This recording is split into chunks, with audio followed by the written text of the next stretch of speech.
So I'd like to invite my panelists to please join me on stage. We have James Mancuso, who is director at the US National IPR Coordination Center. Delphine Sarfati-Sobreira is CEO of UNIFAB. Bogdan Ciinaru is the head of office analysis project Copy Online at Europol.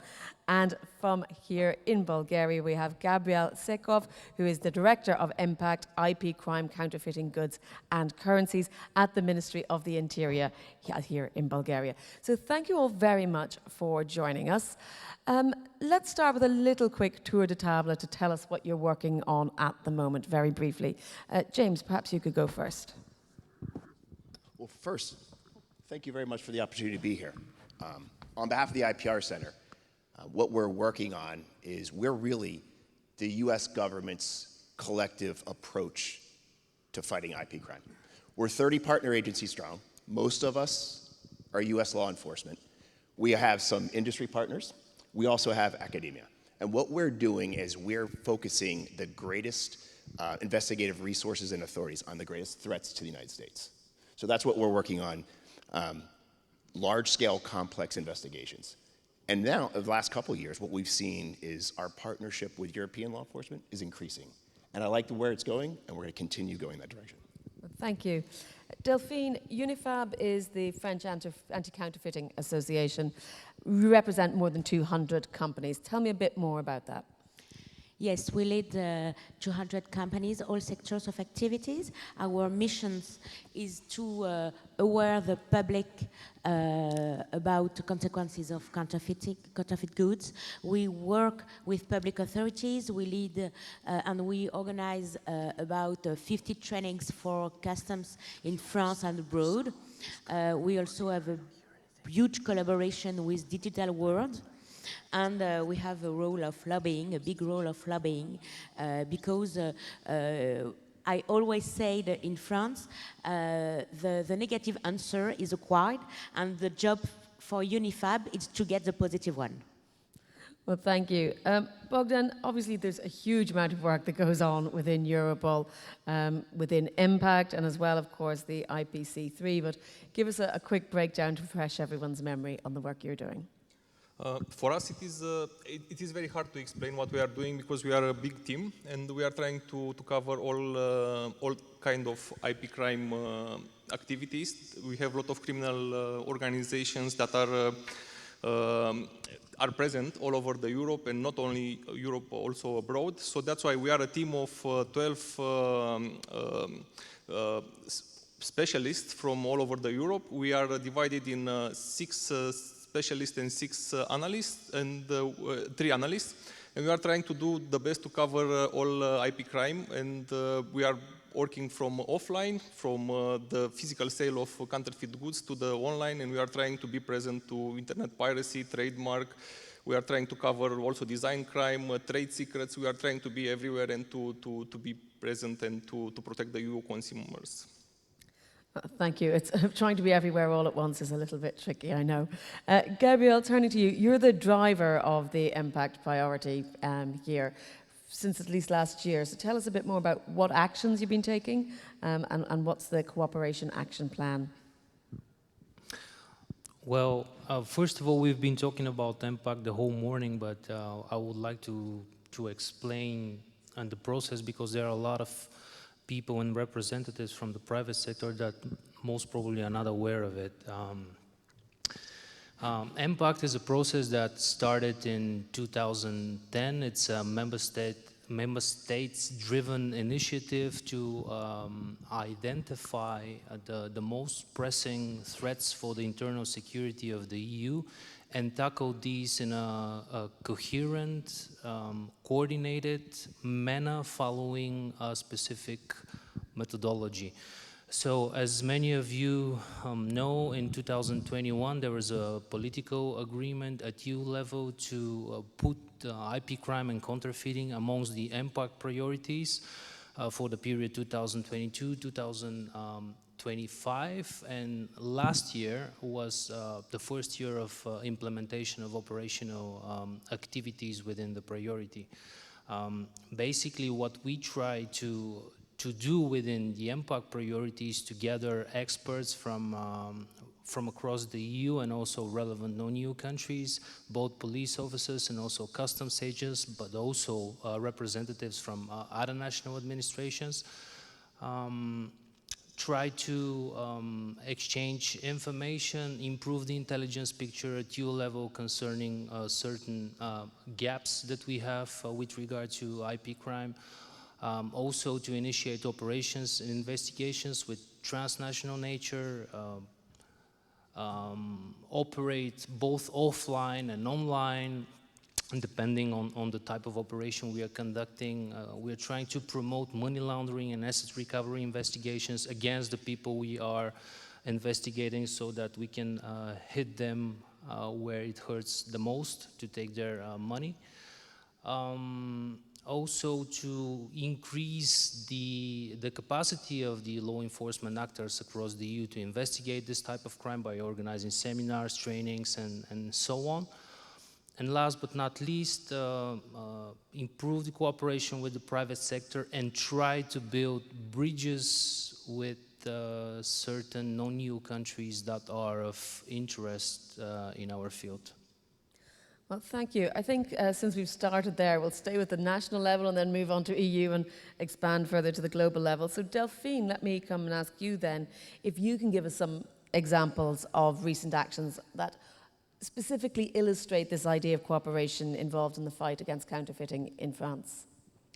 We have a lot of examples, but I can talk about the really recent operation. We work, for example, we work a lot with Saint-Ouen, which is a region of near Paris, and Saint-Ouen is very known for the flea market, les puces, le marché aux puces, and we can find there many counterfeit goods, all sector, perfumes, sportswear, and also tobacco, etc.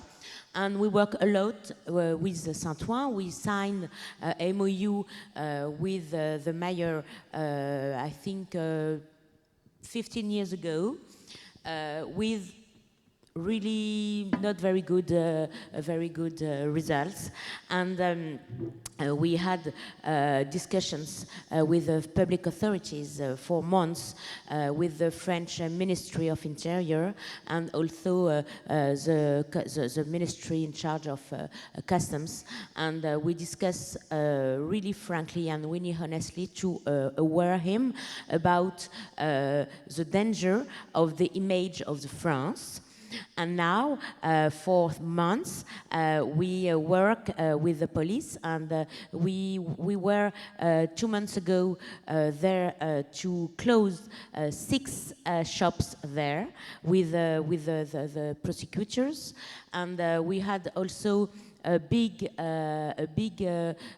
affair with in La Courneuve, and there were 2 warehouses with about 300,000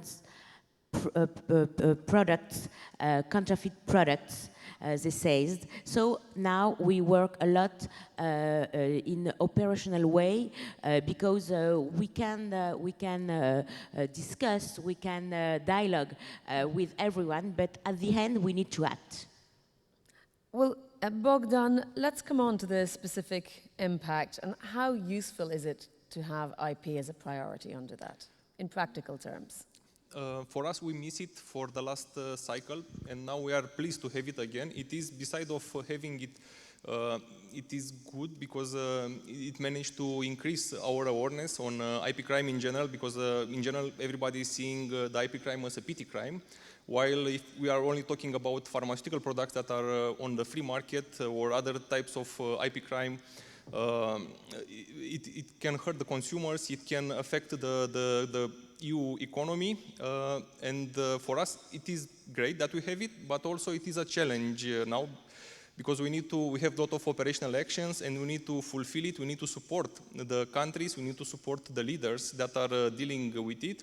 And also it helps us to create a real capacity building between the different law enforcement authorities, to increase the cooperation between EU law enforcement agencies like Europol, OLAF, Frontex, and also we are working even better with other third partners like other countries that are part of even if they are not part of the European Union, there are countries that are cooperating with us. So in the end, I can say that it is something useful. It is something that I hope it will be prolonged for another cycle. And also, beside of this, we managed to raise awareness about some types of specific crimes related to intellectual property rights, like internet piracy. We have now the Internet Protocol Television, the IPTV streaming, which was an issue up until this policy cycle, and now we managed to raise it as a priority. We doubled already our cases, our investigations that we are supporting at the European level. And in a nutshell, I can say that it is something useful. It is something that we should prolong, and with the support from our driver, with Gabriel, because he's supporting us a lot. As the same, because here we are in Bulgaria, we are working amazing with all the authorities. And beside of this, I need to emphasize that they have a structure that is working on all IP crime. And all the time I was deployed here in the last years with a lot of investigations, and I need to thank them for their involvement and their support. Gabriel, same question to you. I mean, how important is this focus on IP under EMPACT? Well, Bogdan said it all, basically. First of all, the EMPACT priority is bringing more visibility to IP crime, especially amongst the law enforcement authorities. So we are trying to basically get more commitment and more resources at national level from the administrations, so that these resources and energy is directed in the proper way. Apart from that, having IP as an EMPACT priority is also providing us with an opportunity to steer the focus and the direction of the national administrations in a certain direction that we would like. In particular, if we see a certain vulnerability that it's coming up right now, and this is not, let's say, known in the majority of the member states. So it's like we have a torch or, I don't know, a light that we put in a certain direction and tells, see, there is a problem here, we need to act. But James, I mean, we've put a little bit of a spotlight there on specific countries and on EMPACT, but it is an EU platform. How can it drive the fight against IP crime on a global scale, or where does it fit in from your perspective? How can it foster cooperation? Oh, I think it's incredibly important. And the lessons learned from operations like this, right? So what you have is, I think, the executive director mentioned two powerful words: information and intelligence. Information and intelligence sharing is key. Also, operations of this nature, talking about looking at the threats, the next level threats, looking at how organizations on a global scale adapt, and then learning from the lessons learned and after action once operations conclude. It's very important to do a very thorough after action, lessons learned. What did we do right? What did we do wrong? And how are we going to refocus for the next time? So from law enforcement, we learn a tremendous amount from operations of this nature because, as we know, these organizations are global. So we can take lessons learned, we can partner with you, we can employ some successful methodologies, some strategies that worked, as well as learn that wasn't successful. So we can recalibrate. So I think what they're doing in this space on a global scale is really setting the bar very high. Well, to follow up on that, I mean, we have certain tools already in place. We see lots of joint meetings. We see lots of great efforts. I mean, do you see any gaps? Are there other solutions? Are there other innovative ideas or tools that maybe could enhance cooperation between the private sector and enforcement? Or do you see just it needs to be more joined up with this kind of global consistent thinking?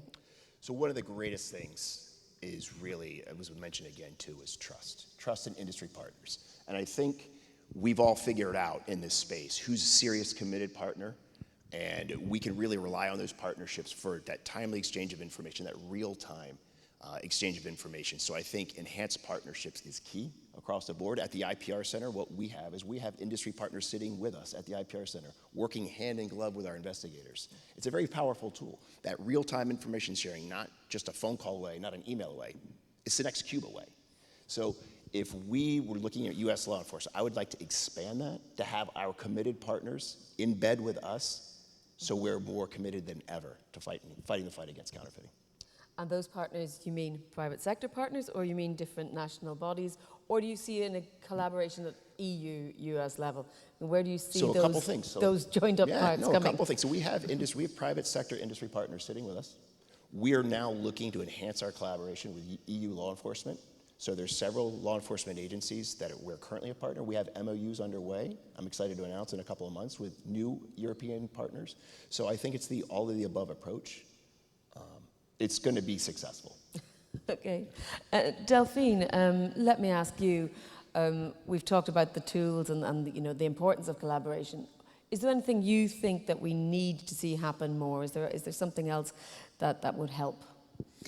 I think we always more to have a better exchange of information, because companies made many investigations, and the information they get could help public authorities. So we need to have more exchanges, trust, yes. For example, in France, we need to get more information about the investigation of customs. We have the secret of the customs, and I think it could be good for them, but not for companies, because if companies haven't the information about the products, the countries of products manufactured, etc., it's not easy to try to get more information and to be more efficient in the cooperation with public authorities. So I think we need to exchange more information. Oh, Bogdan, I wanted to ask you about the good practices that can be exchanged between different jurisdictions. I think you've already heard a couple of examples, but give me your thoughts. This is very challenging. All the time, I will give you a very simple example here, because I will start with something that criminals can do very easy, and for us it is very hard to work afterwards. So to create a website that if you are a criminal and you want to sell a counterfeit product online, you can create or to do an IP crime infringement, you can create a website in only, I think, 2 minutes, 3 minutes, or once we did a test and it's maximum 5 minutes. So you can get a server immediately, an IP address, and afterwards you can relocate and you can work and you can build up the website. While for us to cooperate for different jurisdictions with different challenges, including in the European Union, we have all the countries, they have a different legislation, they have different units that are working on different crimes. So sometimes you are working with cyber crimes for taking down a website, sometimes with the economic crime police, sometimes you are working with a specific cybercrime unit from a border police that can support you, or from a financial crime authority that can investigate financial crimes, which are related to intellectual property crimes. So beside of this, we discovered that we are not alone in this fight. So we managed to create different networks of investigators on specific types of crimes. As you can see from our press releases, we are focusing on different crimes at the EU level. So we are having operations targeted on, for example, on counterfeit toys, counterfeit medicines, counterfeit pesticides, where we have our networks of investigators. And together with these networks, we managed to overlap all kinds of gaps that were there with us. And beside of this, we managed to involve other European agencies. I can mention here OLAF, because already we had a very good introduction of what it is, what are the challenges and how the things are going. And we are working with them. We are working on several operations. We are working with Eurojust, because nowadays we need to exchange European investigation orders, European arrest warrants, and you need to send it very fast. You need to work with the jurisdictions, and you cannot work only with police units. You need to work also with with the prosecutors from all over the Europe and also outside of Europe, and the same for the customs authorities. And here we have a great support from OLAF. Sometimes we need to have some border checks. We are working with Frontex, and also beside of this, we are working with other agencies all over the Europe, like United States with United States Homeland Security. We work with different other countries or Interpol, and all the time we are trying to work, to create synergies, to cooperate, to see what is going wrong, to learn the good lessons and to cooperate. Because if you are, as I told you, the criminals, they do not have borders, they can work freely all over the Europe, they can do whatever they want, while for us, when we are starting investigations, we are working step by step. And beside of this, we are all the time trying to be in touch also with the private sector, because they are a key player for us. Without them, we do not know what are the trends, what are the new products that are counterfeited, what are the new trends in internet piracy, and this is helping us to learn more, to build up capacity, to build up knowledge, and in the end, to take down the criminal networks. And also we are targeting, because we spoke a lot, we are trying to create all the time also parallel investigations, a financial parallel investigation that can lead us to the money from the criminals. Because up until now, the criminals were only getting their products, counterfeit products seized, their factories closed, but in the end, nobody was targeting the money. So they were getting low penalties, and in the end, they were remaining with a high amount of money. So beside of this, we are working now also to take down, to identify their bank accounts, their crypto wallets, and wherever they're moving the money, real estates, car, vehicles, boats, I don't know, to seize it. So this is what we are doing in cooperation at a bigger level. Absolutely. When we're talking about that serious and organized crime level, that the following the money is very important. Gabriel, you heard there are a lot of examples of the sort of intra-agency cooperation that's happening. From your perspective, how does that work best, and what best facilitates that sort of cooperation, particularly with sort of organized IP crime?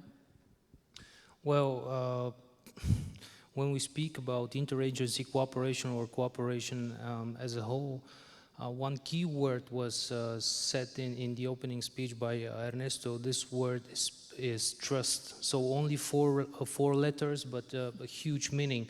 What we're trying to do is, first of all, to build trust amongst the experts in the different member states, so that afterwards this trust could lead to exchanging information and intelligence. So trust is precondition.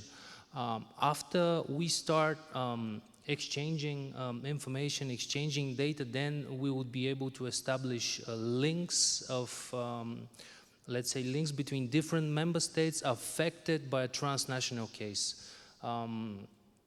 Apart from that, apart from cooperating and exchanging information, we are also trying to, it was already said, identify good or the worst practices that we've encountered, so that we know what works and what is not working. Also, we are trying to use some innovation, to use technology. This is not something that it's really, how to say, it's really widely used in police, to be honest, but we are trying to get technology into our proceedings to be more effective. And last but not least, building cooperation but with the private sector, but this does not mean, I mean, I don't need to mention it, it's obvious. Well, I think you're right about trust, and I think it's all pervasive. It's not just between collaborating partners, it's between industry and consumer and enforcement, and of course between enforcement and the good actors that are out there. Let's take a specific example. I'm going to move on to the question of big sporting events, because, and Delphine, I'm going to let you kick off, because we know we have the Paris Olympics coming up. What are the additional concerns to tackle counterfeiting in the context of something like that, that is a very high-speed, single, but massive event? We will see. Really, I think to fight against fakes, the first thing we need is to have the will of the government. So the will of the government is really important, and during the all big sports events, we will have two in France in few months. I think we need to collaborate with public authority, which we began to train them, and we never stop collaborating with them. But the image of the country could be impacted. So we need to act at different level. The French government, because we need the will. The public authorities, cooperation, and also the consumer, because if we don't inform them about the consequences of the counterfeit goods, about on the safety, on all the economic, social, etc., environment, you know, everything, we cannot have good results. So we need to act in 3 levels, and after when an association like UNIFAB have done this job, we give the baby to lawyers. Well, I actually noticed that one of the comments on Slido was raising public awareness around issues. They thought that was important. And around a big sporting event, of course that has to be. James, have you any experience from the US side or globally that you can bring? Sure. So at the IPR Center, we have an operation called Team Player. And it focuses on our partnership with all the US sporting leagues. And the big event in the United States is American football. It's the Super Bowl. And what that does... I've heard of it, yeah. You've heard of it. Has anyone here heard of it? So what the Super Bowl is an excellent opportunity for the IPR Center to partner with the sporting leagues. It's really the educational awareness piece, right? How to spot a counterfeit, the really outreach and to message directly to everyone attending, participating, viewing the Super Bowl. It's a very powerful tool. Everyone in law enforcement knows the cliches. We're never gonna investigate our way out of this. So I think something that we're doing at the IPR Center is our training and outreach section. And this gives us a global stage to highlight the dangers of purchasing counterfeit goods. So it's something that we do every year at the Super Bowl, is really highlighting all of our success, all the major sporting industries, as well as I was just contacted, and we're already in preparations to take what we're doing at the IPR Center for the Super Bowl and apply that to the upcoming World Cup in 2026. So talk about forward thinking, looking down the road. We're already having these conversations on how do we message and get the greatest impact. So that's what we're doing. I mean, so along with the threat landscape, you're seeing it as a huge educational opportunity. 100%. The media attention that descends upon wherever the host city of the Super Bowl is intense. So it's an excellent opportunity for the IPR Center to get the messaging out with all of our partners and educate the consumers about all the dangers associated with purchasing a counterfeit good. Bogdan, let me ask you about, again, the issues of these big sporting events. I mean, I'm thinking as well, it's not just counterfeit goods. There could also be issues with tickets, and that leads to all sorts of unrest. We saw in Paris in European football last year, because if there's a vast glut of fake tickets, that leads to big problems. What sort of a preliminary run-up does Europol do in terms of using this as a messaging platform and in dealing with potential problems? About the football events, in general, the sport events, this is a very big challenge because also for us, because the criminals are exploiting it to the maximum. So they are trying to develop on 2 sides to sell counterfeit products with the logo of that specific sport event, and maybe also to develop a little bit more on that size, like you said, to sell fake tickets or other types of crimes related to intellectual property crimes. And also they are part of the internet piracy. They are trying to offer to the consumers best prices for the events. By this, they can also, beside of piracy, they are committing another crime, and here we can speak a little bit about the polycriminality. They can also infect the consumers because they are trying to watch the cheapest way possible that event, and they can get their computer infected with malware, or if they are buying a specific service, maybe their credentials will be stolen, their credit cards, so that's why we are speaking here about cyber criminality, and on the other side we are speaking about counterfeiting and maybe some kind of misleading, because sometimes they can sell with, like they are saying, buy our genuine product, and in the end you are getting a product with a ticket which is also, it's a fake ticket, a forged one. And the criminals are very sophisticated, and for this, all the time we are trying to see what we can do, and we are trying to see how, if we can be there, and if we can do an activity to at least to reduce the risk, or if it's possible to stop all the criminal networks, which are becoming more and more sophisticated. They are trying to ship products from different countries like China, Turkey, and countries that where the cooperation it is not quite so easy. Even so, we are trying to overlap these challenges, and we are trying to cooperate with these countries, and we are trying to get intelligence. We are trying to see how we can support better the countries in this kind of investigations, because nowadays it is very simple to have a factory somewhere outside of the EU and afterwards to ship a counterfeit product. Besides of this, we saw that a lot of criminal organizations, like we had in the last operation Fake Star, they moved their factories close to the consumers. So maybe for the next sport events, we'll see that next to the country or the organizer of the competition, maybe there are several countries that are organizing, to see a factory that is assembling counterfeit products with the logo or products like toys that are related to a specific competition. And speaking about piracy, which is the second part of intellectual property crimes, if you are speaking about the sport competitions, here it is also very sophisticated. Thanks to EMPACT, I need again to say thanks to EMPACT, we managed to build up the network of investigators that are dealing with IPTV crimes. So we are now trying to see what is going on this kind of broadcasting of sport events in general. We are trying to take down as many networks as possible, like we did 2 weeks ago when we took down one of the biggest networks that was operating in the western part of Europe. You can find our press release. It was Operation Fairlands. And we are trying to see what is behind these structures, because there are a lot of structures that are hosted outside of Europe while are offering services inside of Europe. However, we managed to seize their criminal assets. We managed to identify what their gainings, because all the time they need payment systems, and the payment systems were located here in Europe, like including the exchangers for the crypto payments. So this is what we are doing for the sport events. We are trying to be as present as possible, and we are trying to support the law enforcement authorities to the maximum. Well, thank you. It's a lot to cover there, but yes, Delphine. Yes, a little comment. For example, in France, in Paris, the Olympic village, it closed 500 meters closed from les puces de Saint-Ouen.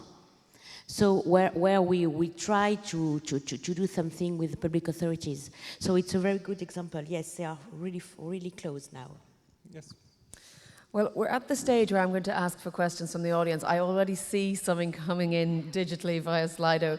So we'll start with one of those, but then if you're going to put your hands up in the room, please feel free to ask a question. James, this one is directed at you, asking, what is your view on cooperation with transport service providers like forwarders or airlines to help identify and stop the movement of counterfeit goods, or B, to create green lines for authenticated and genuine entities? So that's a real challenge, right? It's as great as a convenience is to get goods into the United States, it's also a tremendous challenge. And what we're doing is we have offices embedded with all the major brands and industry, and we're trying to work together to tackle this problem. I believe it was Ernesto who said it best in terms of just what we're seeing in terms of the days of the giant sea container are over. It's the small parcels. It's a significant challenge, and what we're doing is we're working hand in glove with the major forwarders to try to tackle this problem. But it's a long-term challenge. It's going to require a long-term solution. If you think we've solved it, we haven't, but we're addressing it and we're doing everything we can. It's just going to take a little more time to work with them. Okay. Let's see. I mean, we also have a question here, I think. Gabriel, a question for you. Let me just call that one up. Yes. With which non-EU countries is EMPACT working? Working.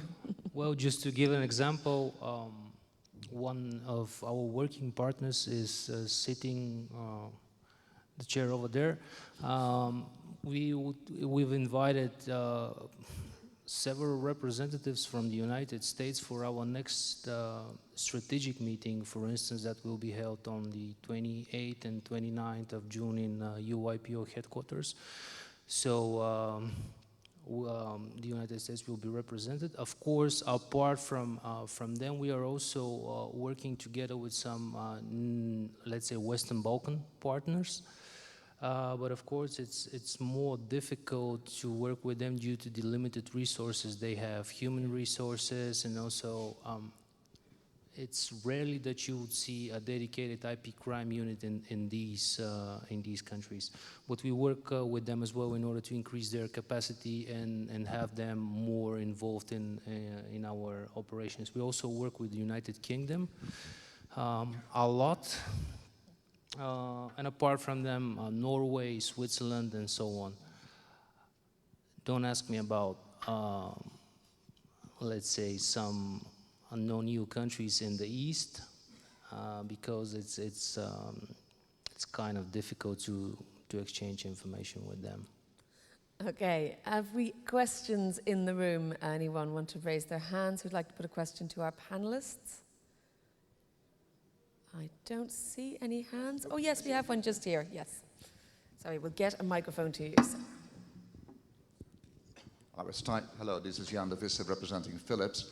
I was typing already, but I might just ask directly, because when we talk about cooperation with countries other than EU, or for example, former EU like the UK or the US, I was rather more interested to learn from either James and or Gabriel, what is the level of cooperation you have with China? And why do you think it's so difficult? Because it is not that difficult. This will be easy for us because of current U.S. Diplomatic issues ongoing right now. Cooperation is limited at best, and what we've found is a lot of the industry partners have greater success in China, and a lot of our industry partners are very, very successful in targeting in their efforts. So from a U.S. perspective right now, it's limited at best, but that could change.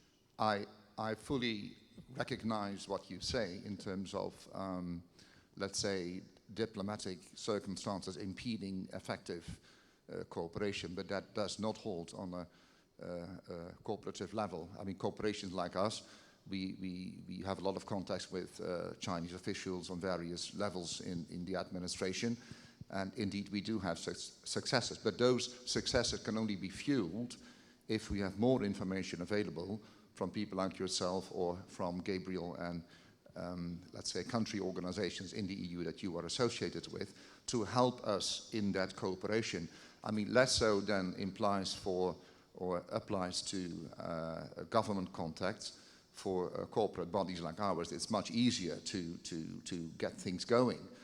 But we often find that there are many impediments that just deprive us or does not allow us to get the right information to bring things back to China. And that is what we very much want to do. We have a lot of enforcement in China, lots of experience with enforcement in China. And you guys can help us to enhance that kind of activity level. Well, I think we feel your pain to some degree, and possibly something to grab the gentleman bilaterally at later, because we're almost at the end of the time, and I want to see if there are other questions in the room. Do I see other hands going up? Anyone else want a question to our very knowledgeable panelists before I ask them to wrap up? Okay. We will move on to the I'm going to ask each of you to wrap up. It was alluded to during our discussion that there are changing trends, shifting sands, changing allegiances, even to get into the geopolitical context, but not too much. How do we look to the future? How do you plan for the future? What are you looking ahead to? And what would you say need to be the priorities? I'm going to go along the panel in order. So, Gabriel, I'll let you start with your thoughts.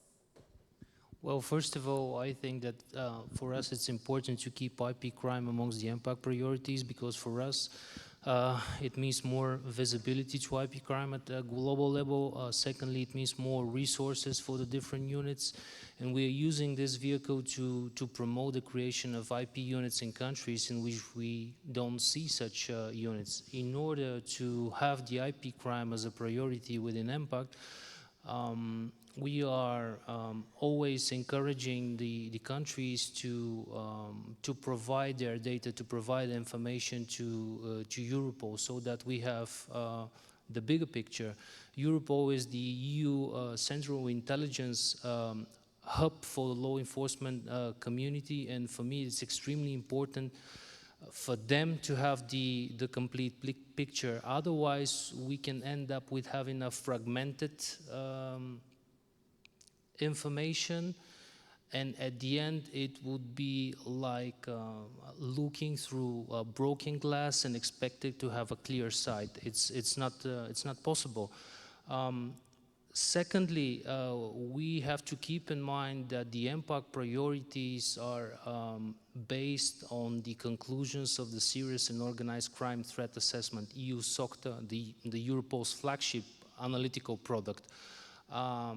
They can say that IP crime is really affecting the member states in a serious manner if they have the information to base their claims on. So this is why I'm always advocating, please provide your information and data to Europol so that they know what's going on.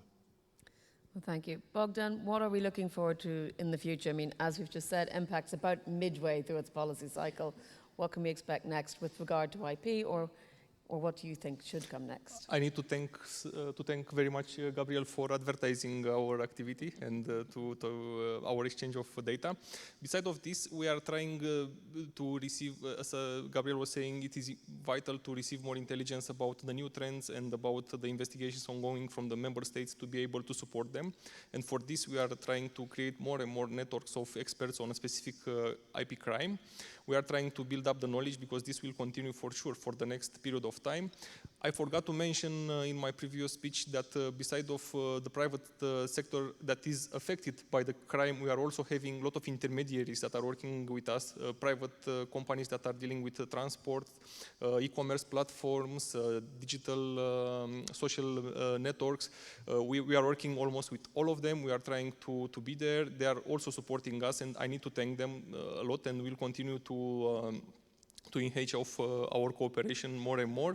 We'll be trying to attract more countries outside of the European Union and to see how we can work together, because at Europol we have two kinds of agreements. We have the strategical one where we can exchange only strategical data, while we have one operational where we can exchange data related to entities, and like this we can support the investigations that are already conducted by our partners. And what we are seeing, we are trying to identify the new trends, we are trying to be there, we are trying to enhance our capacity, and also we are trying to keep an eye on the new developing technologies, the online trends, because we'll see now we have a lot of new issues like Web 3.0, we'll have the new meta, and we need to see how it will be evolving. We have the NFTs, and many other technological trends that for sure will be exploited, will be abused by the criminals in the next period of time. And for this, we'll try to keep an eye on it. And this is what we'll be doing in the next period of time, and we'll be there for sure. You can hear from us all the time. Thank you. Delphine, I presume you'll be keeping up the lobbying work. Yes, sure. The cooperation is better. The comprehension of the consumers is also better. We have an office in China, we have an office in Japan, we have an office in Ivory Coast, because it's the new trend now for the manufacturing counterfeit goods.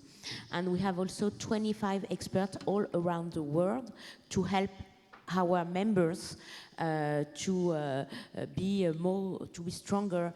And I think now we have a good dialogue with platforms. We will have always new challenges. But you know, when the situation is really bad, we can have only successes. So now I hope to have the success for months, for years, and I hope all the consequences of counterfeit goods on environments is now really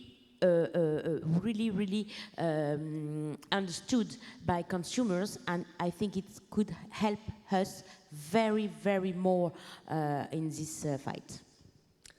James, final word, which is always a bit of a tricky position to be in at the end of a panel.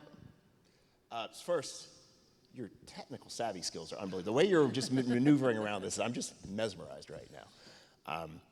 So IP crime is a priority in the United States. Clearly, it's a priority in Europe. What we're doing is really focusing on outreach and training and looking at the countries where it's not a priority, and spending a lot of time with our partners in the State Department, with the U.S. attorneys and prosecutors, and traveling to those countries, and really doing kind of a workshop of best practices where we have investigators, we've got judges, we've got the customs officers, we have everyone there together, and what we're just kind of imparting a little bit of knowledge to, if they're receptive to receiving this advice, and basically kind of training them up and showing them it is a priority. So that's something that we're doing. We will continue to do. The amount of countries we visited last year was staggering, and we're going to keep the momentum going into next year. Marvellous. Thank you very much. And can I have a round of applause, please, for all our panelists? Thank you.